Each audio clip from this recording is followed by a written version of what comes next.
Hello বন্ধুরা, আমি তন্দ্রানী। আপনাদের সকলকে আমার চ্যানেলে স্বাগত। আশা করি আপনারা সকলেই ভালো আছেন, সুস্থ আছেন। আজ আমি আপনাদের ভিয়েনার বাকি অংশটুকু তুলে ধরব।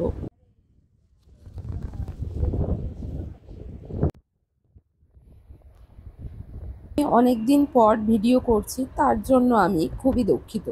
আসলে গত 30শে এপ্রিল বুধবার অক্ষয় তৃতীয়ার দিন আমার জীবনে ঘটে গেছে অনেক বড় বিপর্যয়।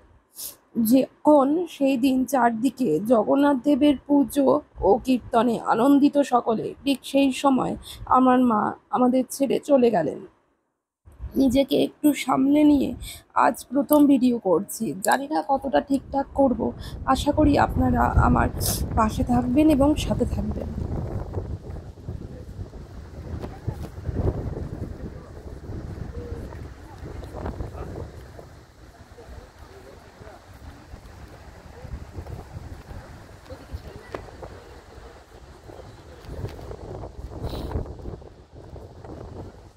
তোমরা এখানে দাঁড়াও, আমার আমি এই ফটো তুলে দিচ্ছি। ভিডিওগুলো অনেক দিন আগে তোমরা শোনো, আমার ফটো তুলে আমি দিচ্ছি। এডিট করতে পারিনি, কারণ নিজেকে সামলে উঠতে উঠতেই আমার অনেকটা সময় লেগে গেল।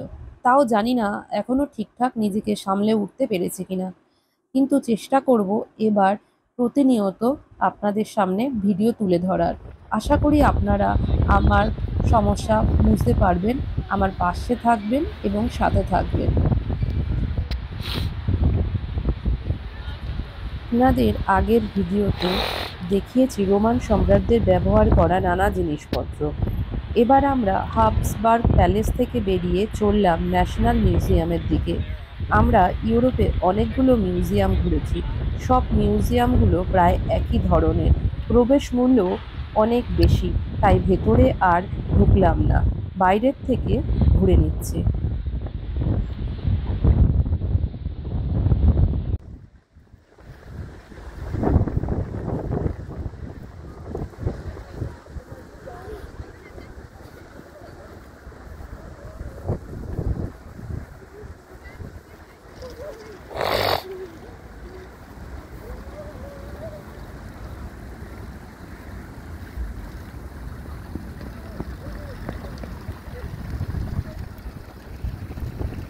এখানে অনেকগুলো বাবা কাছে যাস মিউজিয়াম না, পড়ে যাবে রয়েছে। কিন্তু। রাস্তার ওপারে আরও 3টে মিউজিয়াম আছে। বৃষ্টি কিন্তু ঝিরঝির হয়েই চলেছে। সব জায়গা দেখুন কত সুন্দর পরিষ্কার পরিচ্ছন্ন।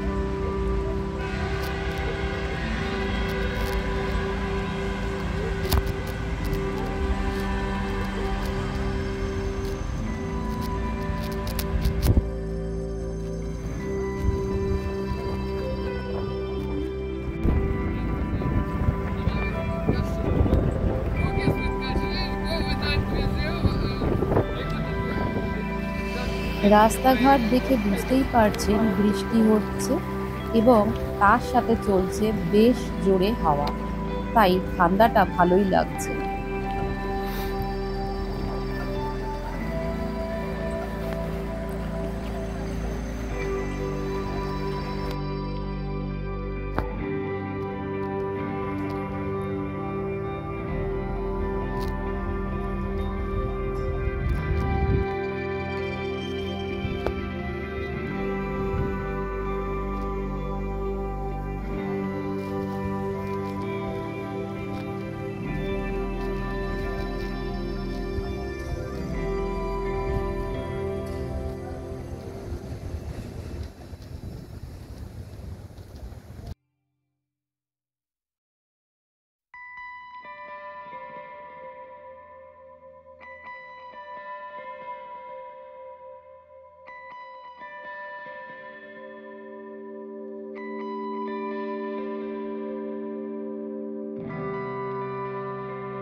মিউজিয়ামের ভিতরে একটা বইয়ের দোকান। ইউরোপের লোকজনেরা বই পড়তে খুব ভালোবাসেন। এখানে সব ধরনের বই আছে। ভারতীয় লেখকেরও বই আছে এখানে। জয়পুর সম্পর্কে একটা বই দেখতে পেলাম। খুব সুন্দর সুন্দর ডায়েরি ছিল, কিন্তু দামটা খুব বেশি, তাই আর নিলাম না।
এবার আমরা যাব অস্ট্রিয়ার পার্লামেন্ট দেখতে।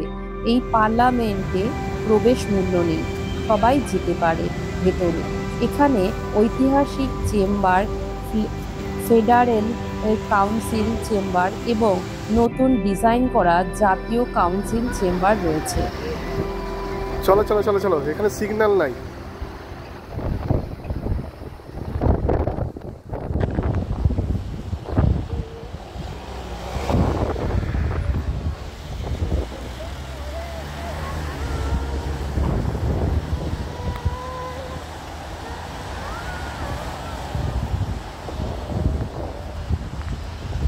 পার্লামেন্টটা খুব সুন্দর দেখতে।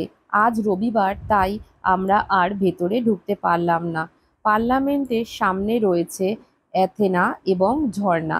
পার্লামেন্ট ভবনের সামনে জ্ঞানের দেবী অ্যাথেনার 5.5 মিটার উঁচু একটি মূর্তি স্থাপন করা হয়েছে সেই সময়। এটি অস্ট্রো হাঙ্গেরিয়ান রাজতন্ত্রের সংসদীয়তার ধারণার প্রতীক হিসাবে পরিচিত।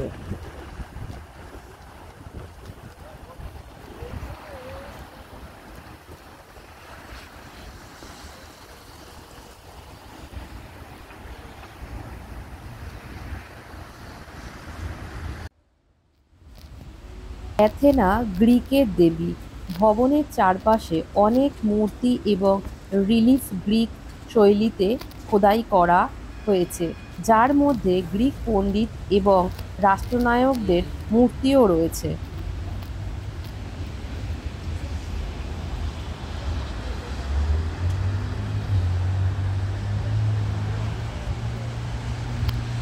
ভিয়েনার পার্লামেন্ট ভবন অবস্থিত রিংস্ট্রাসে। পার্লামেন্ট ভবনটি থিওফিল হ্যানসেনের নকশা করা। এখানে জাতীয় কাউন্সিল ও ফেডারেল কাউন্সিলের মিটিং হয়।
এখানে আর দাঁড়াবো না, এবার এগিয়ে যাব ভিয়েনার সিটি হলের দিকে। সত্যি খুব সুন্দর শহর, বেশ সাজানো গোছানো।